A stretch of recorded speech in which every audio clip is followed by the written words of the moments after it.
Hello and welcome to the latest episode of the Two Robbies podcast, your destination to catch up on the Premier League teams playing, of course, in England or in the Champions League, which is the focus of today's episode. I'm Robbie Mustoe, he's Robbie Earle. Here's what's coming up on today's show. Fabinho's injury blow to Liverpool in their win against Midtjylland. Manchester City cruising to another 3 points in Marseille. Chelsea earned a third straight clean sheet in their win in Russia. Man United with a dominant victory against RB Leipzig, and we'll look ahead to Sunday's big match, Man United and Arsenal, and we'll have a quick catch up as well on the Spurs victory on this Monday just gone. That's what we've got coming up on today's show. All right, Robbie, first and foremost, mate, Liverpool's performance against Midtjylland, 2-0 victory. Diogo Jota scored another goal, really well worked bit of football from Liverpool. He scored the first goal, and Mo Salah came on second half substitute with the other two of the big three. There was changes to win 2-0 comfortably. There were changes, Rob. I just think we should talk about the big news story, Robert, and it's Fabinho. And we know about Liverpool's issues defensively with Virgil van Dijk being out probably for the rest of the season and then being stretched in that position. But Fabinho had a couple of games back there and played really well. Now he's got a muscle injury, and it's reported that he's going to be out maybe 3 or 4 weeks. So find out after the scan. Wow, just give me your instant reaction, Rob, on Fabinho's injury and what that means to Liverpool. Well, I was actually watching, I think it was the Man City game on this day, so I wasn't totally across the Liverpool game. But as ever, you see on Twitter, you're hearing on social media and things how the game's going, how they're doing, and then on one of the broadcasts, I heard the headlines is Fabinho is taken off before half time with what looks like a hamstring injury or certainly a muscle injury. And straight away I'm thinking, wow, all of a sudden, of course, the result is important. But from a time where start of the season questions maybe been asked about Liverpool back-to-back, can they go? Were there cracks showing once they'd won the title and their foot was off the gas? We start this season, they start to get a bit of rhythm going. They get to the derby. Virgil van Dijk, we know is going to miss, if not all, but certainly most of this season. Fabinho then is the sort of heir apparent to go back there to plug the gap. He did against Sheffield United to decent effect of the weekend. Now he's missing, and I'm thinking, wow, test Liverpool Football Club. Serious test. Yeah, and that test, I mean, Jean Matip, again, so many injuries, Rob. He's an injury-prone player. Unfortunately, that's what he is. The record shows that. The stats show us that. So somebody's got to play back there with Joe Gomez. And by the way, Joe Gomez wasn't great in this game. He's not playing fantastically well right now. No. It was Reece Williams, 19-year-old centre-back, Rob, I think that's 2 Champions League appearances. He's played more times in the Champions League than he has in the Premier League. He's somebody that he actually came in and looked really good, actually. I mean, he was good on the ball, nice and simple, no mistakes, no errors. It's Midtjylland that did ask a few questions towards the end of this game, Rob, but he looked pretty good. So, I mean, if Joel Matip is not fit, it's gonna be Reece Williams. I mean, I don't know what else they can do. Throw a Henderson back there. Henderson probably is somebody who I think has been there once and done a job. I mean, and the way he plays, but it's that debate, isn't it? Like, do you move somebody from another position to play there, or do you play somebody who's recognised, who knows the role, whose career has been? Yes, he lacks experience. As ever, I had a quick look at Reece Williams in terms of just find a little bit about him. 19 years of age. I had a look at some of the under-21 games and games he's played. Looked quite quick, decent commanding. Sort of looks like a good communicator, but that's at one level, which is beyond youth level under-21. Whole different setup at Premier League and Champions League.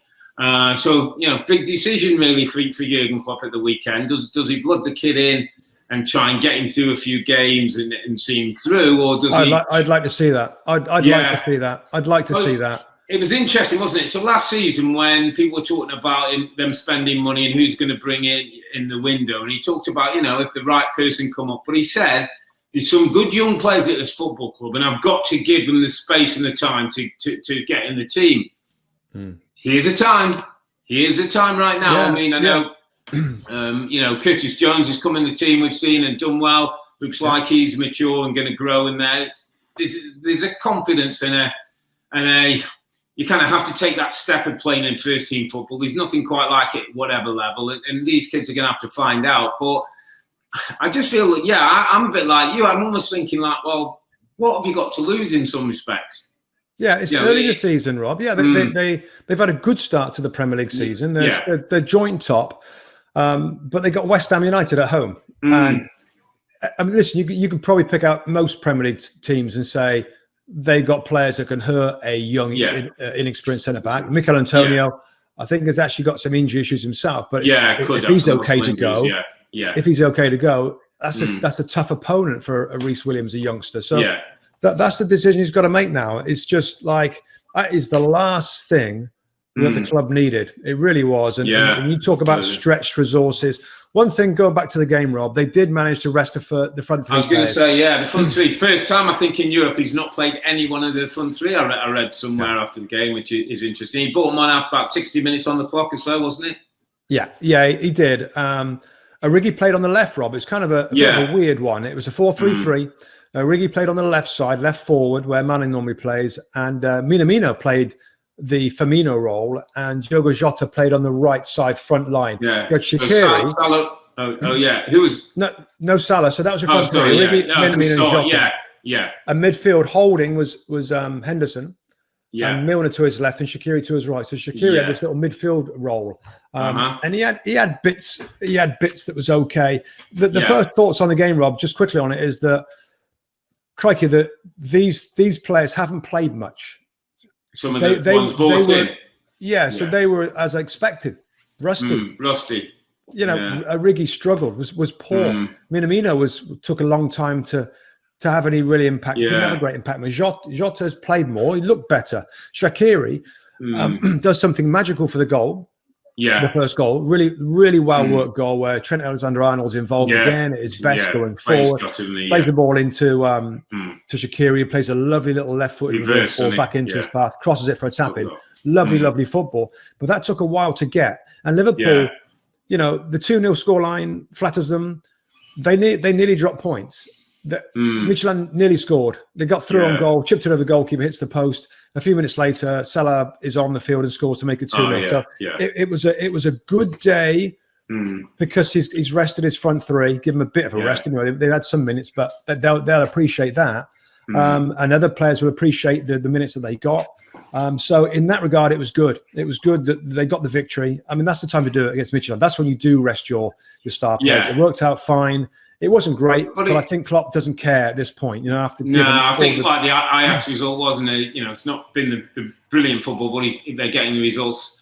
I think you make a good point, though. I think there's one or two in that squad who you feel he's got to find some game time for them, because if he's going to call on them in more important moments during the season and they are rusty, that could cause them a problem. So I know he's very wedded to his system, often very wedded to a certain number of players, doesn't like to rotate them too much. But you're just wondering with the condensity of the season this year, whether, like you say, the Shakiris, the Minaminos, people like that who, Origi, who are going to have to come in at some point, get enough minutes under the belt. I figured a little bit more. I was watching the Man City game, Rob, against Marseille, away at Marseille. What could I say? Stroll would be the word, Robbie. Must have an absolute stroll for Manchester City. But in a good way. I thought we saw a little return to some of the good habits of Manchester City. Excellent at times with the ball. Kevin De Bruyne back in the team, who is a difference maker.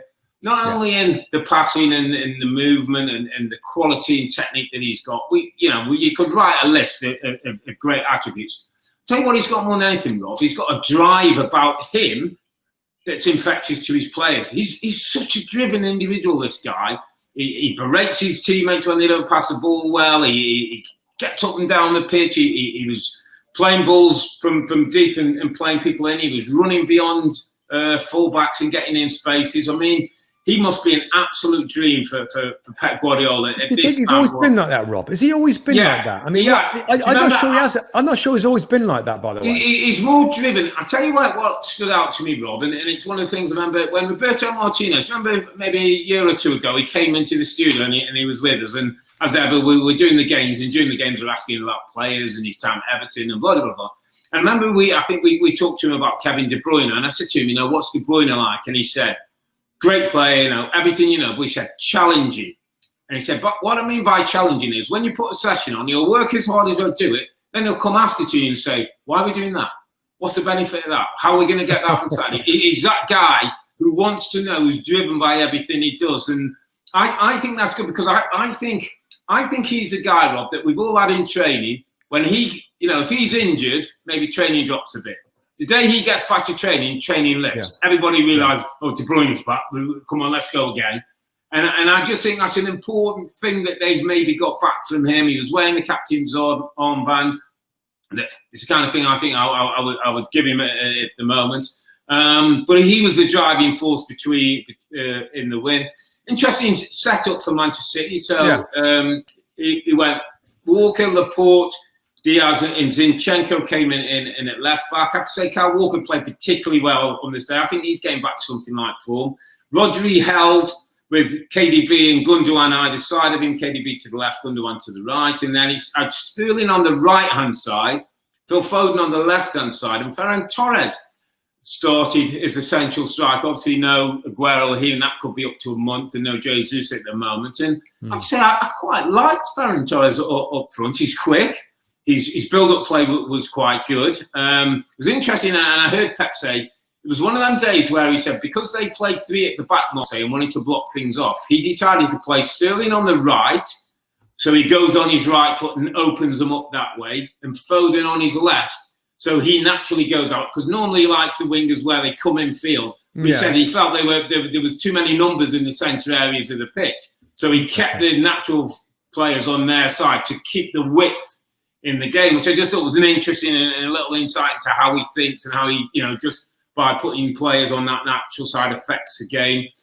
Sterling again was good, had a hand in the goal for Gundogan, scores one himself, getting a real hunger and drive for goals. Phil Foden came up with some good moments. I think he's growing as a Man City player. His influence on the game had a hand in the second goal. Diaz continues to do okay. Wasn't a real test for them defensively, but quite like what I've seen of him. So yeah, it was one of them good days, I think, for City. Looked hungry again, Rob. Really hunted the ball down well and looked like they were at it. And just get the sense that maybe a bit of momentum and things are coming back. And obviously, the issue for them is that at the moment they've got no recognised centre forward, and they're having to play one of those front guys in an attacking position. It's interesting because I just wonder going into the weekend. I know they got Sheffield United away. Yeah, another team like Marseille that play three at the back. I wonder if he'll go with the same kind of idea with Sterling's right side, Foden, or somebody else, maybe Mahrez, who's left-footed. With the left-footed, side. Will Ferran Torres play against Sheffield United with the physicality they've got? I mean, is that going to work? I think less against the Sheffield United, whether we'll go with one of the more experienced players, whether Sterling goes in there and possibly Mahrez comes into the team then with Foden. I think that might be how he goes. But good luck for Torres. I haven't seen that much of him, but got his goal again, which was important. And I thought he did quite well up front. I'll tell you what, in a straight foot race, he's got some jets. That boy, he can run. Gives them another option over the top. So we actually got a happy Pep after the game, Rob. I thought he did the interview. He looked content, happy with the way that his team played. And as you say, go to Sheffield United at the weekend where they know it's going to be difficult against the Chris Wilder team that's always well set up. But they need one of those performances in the league again, I think, to re-kick the momentum back in the league. It, Rob. Before we move on to some of the other teams, I've watched the highlights of the game. I didn't see the whole game like you did on this one. I just feel it's a really important few weeks to see if this City kind of team and squad and current, I don't want to use the word project because it's not a great word, if they can go again. That's why it's interesting when you're saying that you felt that they looked driven and happy, and I know there's going to be harder games than Marseille probably, but I'm watching out for that because, like, you know, are they going to kick on and go drive to the top of the Premier League again and challenge at the top with some interesting, you know, the defenses looks different now with 2 new players. Or are they going to be sometimes really good and then let themselves down like they did the last game? They didn't win it where you think they should have won it. So anyway, we'll see. But that's it's kind of encouraging for them, for City fans that are listening. Yeah, I thought it was a good day. There's good signs that they could be getting back to better levels. Yeah, happy Pep in the end, which we haven't seen that for a while. Krasnodar in the Russian league. They're in the top. I think they're about the top 6 or 8 in the Russian league. Have a quick look. 0. Chelsea Football Club 4. Yes. I looked. Didn't see that scoreline. No. Another clean sheet. My headline, my main. There's a couple of things that I took from this. Yeah. Is Rudiger, Antonio Rudiger. Yeah, back in the team. Yeah, I mean, obviously there was something said, done around the training ground that the 2 of them fell out. He nearly left in this last window.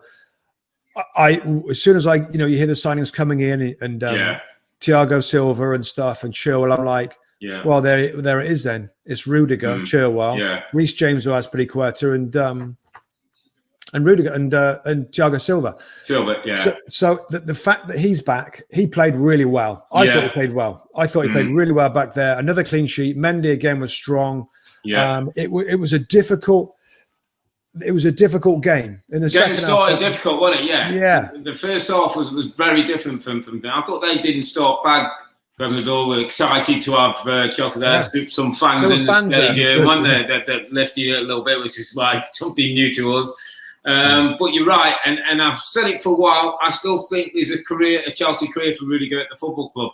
They're not that blessed with outstanding defence centre backs, and I do think this guy's got, you know, many of the tools and is almost the fit, Rob, in terms of physicality, size, experience. He's a man. I think sometimes if he has to put his head in there and go and bully people, he can do that as well. And you're right. I agree with you. I almost feel as though we might be doing a slight disservice to Frank. That Frank might have took him to the edge, like, you know, let's get him out. You know, I'll tell him he's going out and that, but he's going nowhere. It might have been his Jose Mourinho moment. You know, I'll push him towards the door and then I'm going to open the door and let him back in and let's see how he comes. And however it's worked out, fair play to him. You know, David Luiz was a situation. Remember when we first went to the training ground at Chelsea and Frank sort of had a thing with him and he said, no, I don't think he's going to be here. A day later, he was out the door to Arsenal. We haven't seen Rudiger push through the door, and I just wonder if that was a little bit of smarts by Frank. You know, get him on his toes, put him on his back foot. Right, now let's give him a chance again. And I think one of the things about Frank is he's big enough and he's been in the game long enough that he's not going to hold grudges, and he's not going to, you know, spite himself. And you're right. I just think Rudiger, you know, adding competition at least, if not always starting, is a good thing for Chelsea. It's a good shout, you know, because whatever happened, he might have said, well, go then. Frank might have said, go. On you go. You can go. You can go in the window. And he didn't go, and it didn't work out. That's the time to have another little sit down, which we know they've had a big discussion about things, and like, okay, let's go again then. So that's you make a good point, and I think there's potentially a lot of truth in that. Anyway, he's back in favour. He looked hungry today. He's a man. Yeah. I said last podcast, Rob, about this young Chelsea side, that there's something about it that they almost, I feel it's going to get good. There's too many good young players there, and I know that they're green and they're young and they're learning their way. I still feel that this I can say it again. This project with Frank and this young team should stay together. Should get the rep. Should play the games, because I'm seeing it. I'm seeing another game from Kai Havertz, another game from Werner. You know, another experience for Hudson-Odoi, for Chilwell. Ziyech started, didn't he? Which was interesting. Nice to see him. Another player that I'll touch on in a minute. But it was a situation second half, Rob, where the team kind of bent, but it didn't break, because it looked like they were getting. They were getting. Good experience to come through a tough away game for these young players. And seeing Havertz come back and help out Hudson-Odoi, when he came on, Ziyech, that's what I feel that really successful teams, players have to do that. And maybe they'll learn that. And another clean sheet was really, really good. On Ziyech, I think is a little different, Rob, to the others. And again, same thought process. When I watch Ziyech play, there's something different about the way he plays than Pulisic, Mount, and Havertz. And I just see a player that's got a lot more confidence in what he tries to do. Yeah, he's more. Feels more mature in the game, doesn't he? He's a more mature footballer. It's hard to describe it because Pulisic will go on. He'll go on a kind of. You're going to walk about, try and find the holes and find the ball. I just think Ziyech maybe demands the ball a little bit more. Yeah, knows it better. To him. Once he passes it, he often goes and gets it back again, doesn't he? And then it's all him building up a couple of times. Yeah, it's almost like the game won't pass him by. Yeah. As much as it might those other three players. The game might pass by Pulisic, Mount, and Havertz. There will be days it'll pass them by, and that's what they've got to learn from him. What Ziyech does, because the things he does, he influences a game. I always say there's certain players who can influence a game from a wide position. That's not easy because generally the ball's down the centre and that. But he's one of them, Ziyech. You know, Beckham and Giggs in the day were brilliant at it. You know, Eddie Hazard at Chelsea was brilliant at it. You know, as a wide man, but almost the game went through him. You're completely right in some of the young players. Hudson-Odoi's got to become that player. It was nice to see him. It was almost like, remember me? You know, gets a goal, goalkeeping error, but gets the first goal important. Pulisic came on, Robin, had an effect on the game. Wins a penalty, scores a goal, is an important element in the football club. There's some healthy competition now growing in this Chelsea sort of front four positions, if you look at it. And I have to say, Rob, I actually quite like the team. I know Jorginho and Kovacic started. But I quite liked when Kante came on, and then he had a little bit more like Mount and Havertz, and then the Werner went left, Abraham from the top, and Pulisic came on for Ziyech from the right. He's got options, Frank, hasn't he? Because all of a sudden that shape looked quite nice. Yeah, I like Kovacic. I mean, I just, I think I'd sooner have him alongside Kante than Jorginho. You know, Jorginho missed that penalty on 13. I mean, we all miss penalties. His record's generally been good. I think there's 2 or 3 he's missed now this season. I just think Kovacic has got more legs, Rob. I think he's a similar part to Jorginho now. Similar, maybe not quite got the eye for the defensive. Not far off. So I just think this Chelsea team needs exactly like that. A tough away game with fans, a little bit intimidating, dodgy old ref. I thought they got benefit of a couple of dodgy penalties. The handball. I mean, crikey. I mean, European football now. Well, I think we know. If it hits your hand, your hand. It's handball. So no, good Chelsea. Tough moment second half, but better and getting stronger, and we'll learn with every single game goes through. I just hope that this thing with Frank Lampard, there's been a little bit of sense of pressure the last few weeks. Just let him get on with the job. I think it's Burnley, isn't it? Chelsea got this week. I think they're away at Burnley this weekend, which I was thinking is another little kind of, Burners and the Havertz and that. Welcome to Turf Moor, by the way. This is going to be different. Absolutely right. You ain't have seen this in the Premier League yet. You might not have seen this in your career. Get used to it. Barnes, Wood. I'll tell you what. I didn't realise that. It's a great point. We just watched Burnley on Monday. Try to beat up Spurs, and almost did it. Spurs hang in there. Correct. And the quality, with Kane and all that, it worked. But that's a great point. What a good game that is to watch, by the way. Yeah. Just done a bit of work on that one. I was thinking, okay, that's when you're going to find out about your centre-halves. That's when you're going to find out about some of those midfield players. Knockdowns, horrible game, nobody at Turf Moor. Rudiger. This is where Chelsea got to go. Yeah. Rudiger and Zuma. They've got to step up, and they should be big and strong enough and aggressive enough. To handle Barnes and Wood, but we'll see. That's not an easy job. Yeah, that's a fascinating game on Saturday. Absolutely. Okay, mate, let's move it on to Manchester United. Okay, didn't see this one coming. 5-0 winners against Leipzig. It's a Leipzig team. We love the team. We appreciate Nagelsmann and what he's going to become. I think in years to come. I thought this one was a serious test when you think PSG and Leipzig, your first 2 games in the Champions League. That's a challenge. Leipzig getting to the semi-finals last year, but 5 goals, absolutely no keeping down certain Marcus Rashford, Robbie Mustoe. I mean, oh, is anybody living a better life than Marcus Rashford right now? I mean, just knight him. I was thinking, just giving it now, Sir Marcus. I mean, front pages of the news. Apparently, he's got 1 million signatures on his petition to get free meals for kids. That is embarrassing the government and Boris Johnson. And the great thing that I thought came out tonight is it'll stop some of the ridiculous criticism that some people will have and say, oh, you know, is he focusing enough on football? Comes on today, looks a different level to any finisher on the pitch.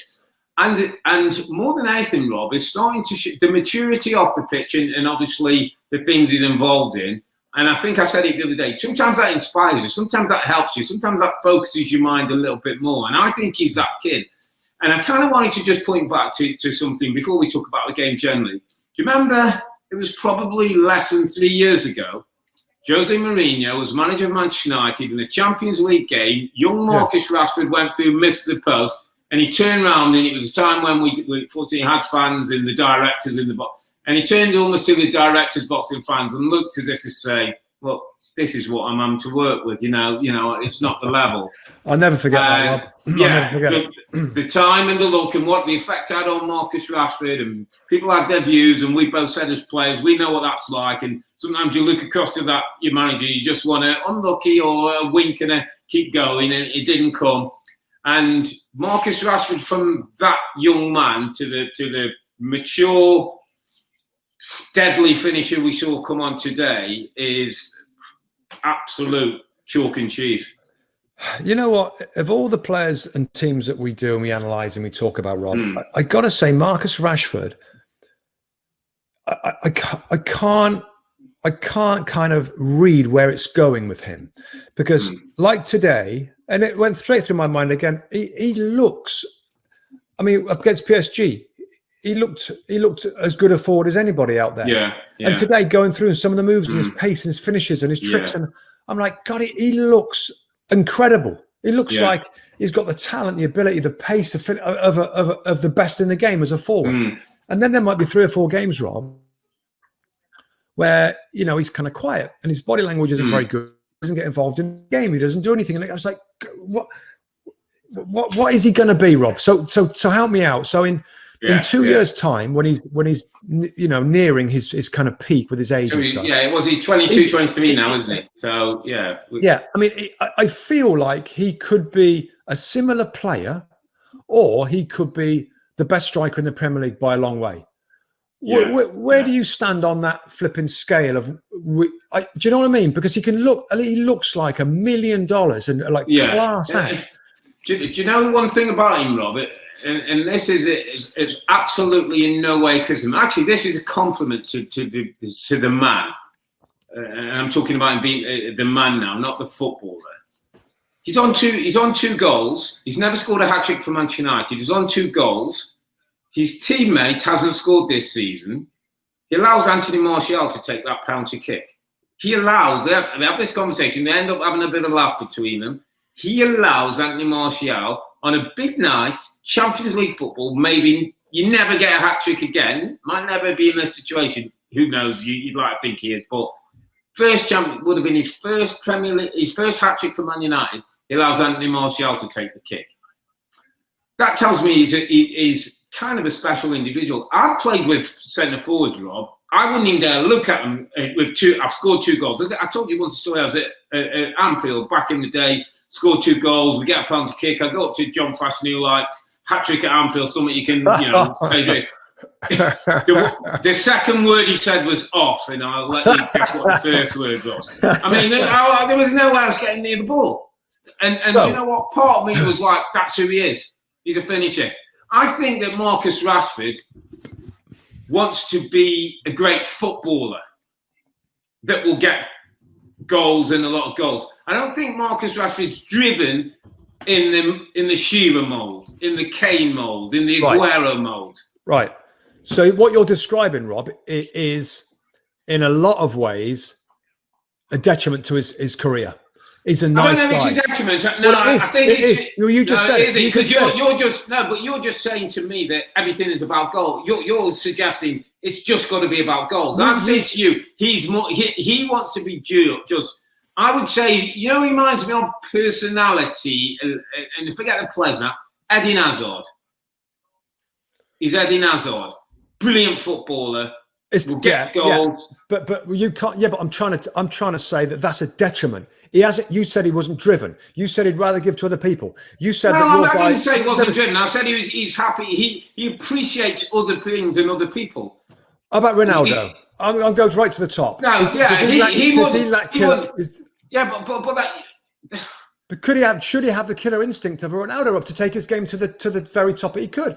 Is it a detriment that he's a nice guy No, it's not a detriment. Let me tell you why it's not a detriment. Because he's doing things for kids' football that Cristiano Ronaldo probably wouldn't think about. Yeah, but I listen. There's no argument with that. I'm just saying. No, but you're saying to me, and I'm saying to you, as part of the personality is who he is as a man, and who he is as a man, who he ends up being on the football pitch. Cristiano Ronaldo is a sniper. He's a cold-hearted, driven sniper. Don't you want that as a manager? I do, but I understand that not everybody is that, Rob. Not everybody is that guy. And so I've got Jamie Vardy is that guy. Alan Shearer was that guy. Alan Shearer was that guy. Harry Kane has that. There's a lot of those there. I'm not sure that Marcus Rashford is that guy. I don't think you have, because of that, you have to say... So he won't. I don't think it takes. It's who he is. At the end of the day, he can only be who he is. But at the end of the day, the club want him to be the best footballer he can be. Of course he is, and I still think he will be motivated and coerced to be a bit more ruthless in his finishing. So you think the penalty thing is a big thing to get one more goal? No, you're going down the road. I'm trying to say to you that some people's driven is still driven, but it's not Cristiano Ronaldo. It's not taking the point, but they're driven. It's just it doesn't look like in the same persona, the same way that. I agree. Listen, we agree. I've played with people. Some people I used to play with, and I think, does he really care? And he cares probably more than you care, not most other people. Just that they don't put it out, present it in the same way. I think that's who Marcus Rashford is. So the only thing we disagree, I'm just trying to get to the point where we disagree on. Yeah. It sounds like you're okay with him being the way he is. Brilliant player. He's going to do some great things, but he's probably not going to reach the very top because he just lacks that killer instinct. Can he? Well, what are you saying? Go on, sorry. I'm saying he can. I'm saying he can reach the top. Sorry. Let me try and validate where I'm saying. I think he can reach the top, but he's going to reach the top being the Marcus Rashford. He's not going to reach the top through Cristiano Ronaldo way. Sorry. No, I just think there's a bit of a. Listen, we just disagree, I guess, on the potential part of it. I see somebody that could, if he had a bit more selfishness, Rob, I suppose, and a bit more swagger, a little bit more about him that could elevate himself, Rob, to being a fearful striker. Every game you're going to see in the Premier League, the Champions League teams, and take him to a point where he can rip. It's almost like sometimes he doesn't rip teams and players because I don't know. A ruthless streak is what I guess what I'm trying to say. And again, there's time for him to develop that. He is still a magnificent player. And all the point was started off was like, gosh, sometimes I see him look like today, like one of the best forwards on the planet. Absolutely. And other days, you like, well, he's kind of quiet. It's a good point you make, but I'd like to say to you, and listen, it's a good discussion, one we should have maybe another time with other players, but generationally, and I kind of had this discussion with a friend of mine, isn't that the player of today? Who's forget the Ronaldos and Messi, because they're coming to the end and we've seen them and we've marvelled at them and there's been few down there. Who of this era or those guys? Maybe De Bruyne we're saying in a different way, but the modern footballer is a different animal. The Sanchos, the Mbappe. Is Mbappe really that driven? No. Is it? No. I think generationally the football of today is different. I think you're saying we won't get that kind we might see less of that. I think that will become a one-off. I think these guys are more worldly, more social media, more educated, more thoughtful on other things, more appreciative of teammates. We were in the day, Rob. A centre forward had a penalty, was on 2 goals. I mean, it was a done deal. I've never known one to go on, mate. You get your first goal. They wouldn't care. That was back in the day.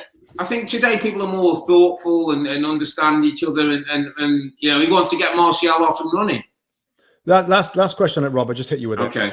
In 2 or 3 years' time, is Rashford scoring 25 goals a season? And if not, should he be, given his abilities? Will he get? Will he be that guy? Yes, he should be. And yes, he can. His finishing's got better. His finishing's improving more. I'll tell you what he did tonight when he got through 1-1 when he ran from the halfway line, a ridiculous thing. Tell you what he did, which is something I've always looked for in strikers, something I remember back in the day you do. As he ran through and he's at full pace thing, he took a breath. Right before he hits a ball, he controlled his body. That's the hardest thing to do in any football. You do it all the time in training because they're pressed off. In a game, he got to that very last moment where it's right. It's me, the goalkeeper, in the goal. He took a breath, he controlled his body, and then he hit that ball. And that's proper finishing. That's top level finishing. Listen, other stuff on the game, because there's other stuff as well I want to touch on, Rob. I thought the setup was pretty fascinating. I mean, I'm that guy. I love watching what coaches do tactically. 4-4-2 with a diamond. Martial and Mason Greenwood playing up front, kind of split. When you play diamonds, the strikers often kind of split to try and stop the fullbacks. Donny van de Beek, Robbie in the hole, Pogba to the left of the diamond, Fred to the right of the diamond, and Matic at the bottom of the diamond. Back four, kind of similar as it always is. Making good saves again. Of course, Bruno was left out. Rashford's left out. Donny van de Beek, Rob. I just want to make a comment on him. I think he's I knew this beforehand. I thought he looked pretty good. I think he's got really good footballer. He's a good just not sure where is there a fit for him at Man United, Rob? Is my question. Well, yes, there is, and I'll tell you exactly where it is. Now, I know that there's limitations with 4-4-2 diamonds. There is limitations. They're a little narrow, whatever. But I got to say, I do like the idea of a 4-4-2 diamond for Man United. I'll tell you exactly for why. Martial, whether it's Greenwood or Rashford, the three of them rotate the 2 spots. Tons of pace there, tons of goal scoring. I think all 3 of those players would enjoy the role that the front 2 do in a diamond 4-4-2 because they go wide, we can get in behind. I think it suits them perfectly, so that's great. The number 10 of this football club is Bruno Fernandes. It just is. He comes on, the pass he comes on, many others don't see. So what's wrong with this as a diamond? And, listen, it's fantasy football a little bit. Bruno Fernandes is a 10, top of the diamond. To the left of the diamond, like today, poor Pogba. Bottom of the diamond, not in love with Matic or Tom. To the right of the diamond, Donny van de Beek. I thought you might go there. Okay. I'll tell you what. That's a team. I tell you what worries me, Rob. Out them sides when you got to get across the pitch. When you've got to get across the pitch, the strikers. Pogba and them. I don't really want the strikers all the time coming out there and affecting, or counter attacking that. I worry a little bit about getting out to them sides and getting back in. I've got to be honest. Yeah, that would be the only kind of. That's where I feel a little bit. It could be exploited. It could be, but I mean, if you take it, if you go the other side of that and say, you know what, with Van de Beek, Bruno, Pogba, we should be keeping. You get them in the team. It's a way of getting them in the team. There's not a lot. There's 3 of those players though that all work better when they got possession. If you're playing Liverpool, if you're playing the big teams. Isn't it the coach's job, though, Rob, to say to Paul Pogba, Paul, there's 4 guys in midfield. Now and again, we need you to jog out. And Donny van de Beek, now and again, we need you to jog out. I mean, it's not. It shouldn't be. Anyway, it's just. I know what you mean. It's a good shape, something they can use. And to be fair, Ollie's had to do a job defending the signing of Van der Beek and saying that he will play a role, and maybe it's games in that shape that gets him in the team. As you say, I thought he did reasonably well today. I kind of think in the best 11, is there a spot for him? I like him. I think he should be. For me, he should be in a best 11 Man United. But to be fair, I'm going to Solskjaer, and we haven't really criticised him for this. No, he's being very careful with him, and we get that, and we see that with different managers at different clubs. I just got a glimpse of him today, and I'm like, that's what he can do. He's a really nice, neat and tidy footballer. When sometimes United with Fred and McTominay and Matic can be a bit stodgy. I just thought he looked pretty good. And listen, good United. Defensively much stronger, Rob. You know. Yeah. I'll tell you, by the way, Wan-Bissaka, one-on-one defending. He's one of the best better in the league, mate. He's one of the best around. I mean, he just gets on with that job and that slide and that tackle that he does. Yeah. And fair play to Ollie, Rob. You know, it wasn't that long ago, 6-1 against Spurs, and you know, doom and gloom and what's happening. And since then, they've kind of got things back on track and defensively. And Harry Maguire and David Gea, players that were criticised, scrutinised. And the manager made some tough decisions, tactics. Rested, rotated, and you got to say, well done, mate, because he's got the result. He's bounced back. He said that they found their form again. It looked like it again today with Rashford's lovely taken goal and Greenwood and Rashford looking good. This was encouraging, really encouraging for United. Looking good in the Champions League. Yeah, well done. Okay, Mr. Mustoe, are we going to be encouraged on Sunday, 11:30 a.m. Eastern Time on Peacock? Manchester United host Arsenal. Should be one of the biggest games in English football. They're not quite at that heights and levels yet, but both wanting to get back there. Do Manchester United continue their good form and get one over one of their biggest rivals? I think they do. Just the vibe of both clubs at the moment. The feel-good factor with Manchester United after winning that game at Old Trafford. You know, we know they struggled at home, particularly in the Premier League. They've looked a bit shaky. They've got to be feeling better about themselves. Certain players were rested in this game. Bruno was rested. Rashford was rested in it. I'm not sure of Arsenal's injury situation right now. I fancy United. Fancy United to win. Yeah, I think I agree, and I think David Luiz is going to be out, muscle injury. Obviously, he's important to them. I just feel like, you know, Fernandes and Rashford coming on just makes such a difference. Players playing well in the team who were probably under a little bit more pressure. Just feel as though a little bit of that momentum. Remember the second half of the season that started to build, and you know, it came off a couple of decent results in Europe. Just get a sense that maybe it's starting to build. And you know, somebody mentioned an important thing is maybe their fitness, Rob, is back to the level it should be. You know, there was that short kind of period where, you know, a few weeks off. It's the same for everybody. But, yeah, it is, You know, internationals away and whatever. But, yeah, I just get the sense it feels a bit more like normality.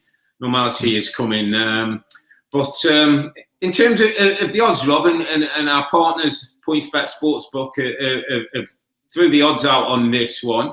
Manchester United do start at favourites. They're plus 110. The draws plus 260, and Arsenal are plus 235. So United look like quite clear favourites to at least the bookies. That you know, at home, maybe in the form they're in, United to get the job done. Yeah, and the next, I mean, Arsenal to go there and win at plus 235. You know, some people might see that as good value, Rob. With both teams capable of doing good and bad in the same day. So, yeah, I don't know. We'll have to wait and see. Also, their odds on under the goals, under 2.5 goals, plus 108.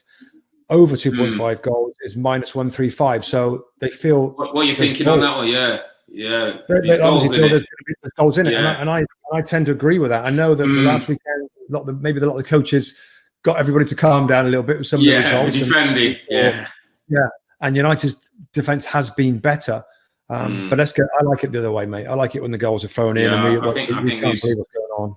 I think these few goals in this, over 2.5 goals is minus 135. I don't think that's bad. That's bad money, Mustoe. Well, that's right. Well, that's a favourite, few goals in that one. Just before we go, mate, I think we do need to just spend a moment on Tottenham Hotspur. It's not many times on the podcast we've talked of Jose's team settling in, team sitting, I think, 5th in the table, and great, almost a Jose Mourinho type win at Turf Moor against the Burnley team, who were at it, my friend.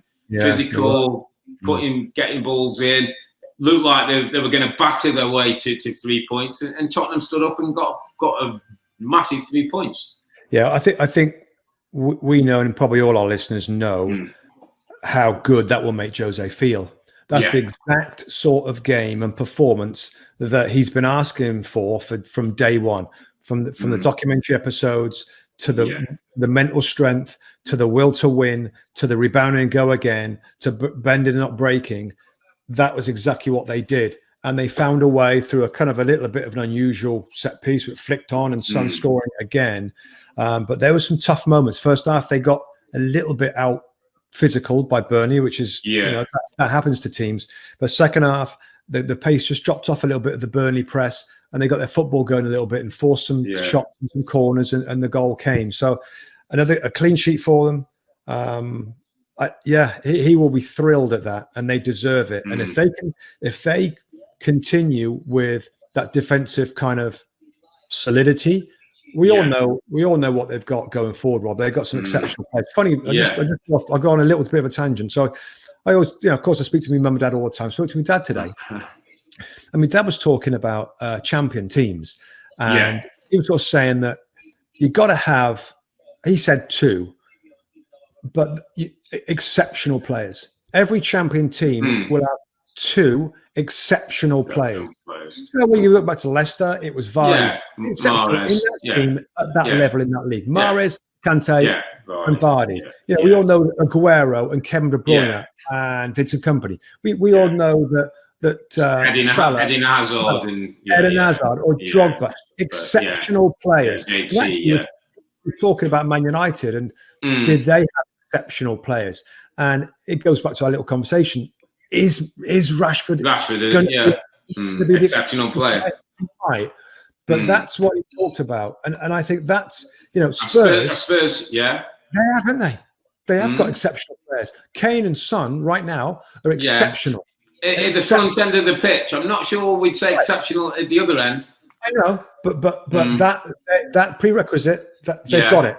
They can get everything else sorted, and that goes back to the Burnley game. If they can figure out everything else out, they've got exceptional players that could go on and do great things. I just thought it was a good point, and that's what we're looking for. Who is exceptional in their team at this level to drive their team to the title?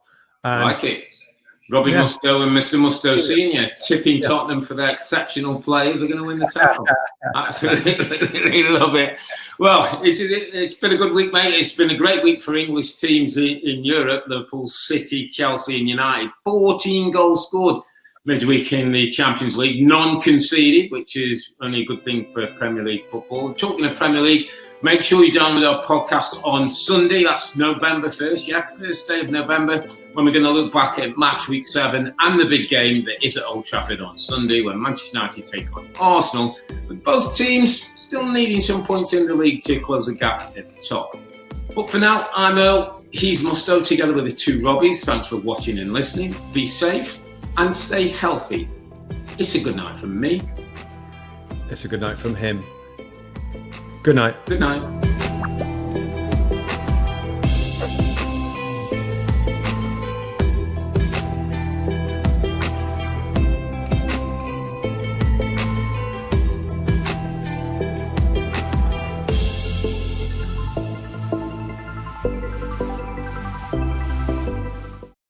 Hi there, I'm Rebecca Lowe. Make sure you subscribe to watch highlights all season long, and always join us every weekend at 7 a.m. on NBCSN for Premier League mornings. Plus, make sure you subscribe to Peacock Premium as well, where you can watch exclusively live 175 games and same-day on-demand replays of all 380 Premier League matches as well.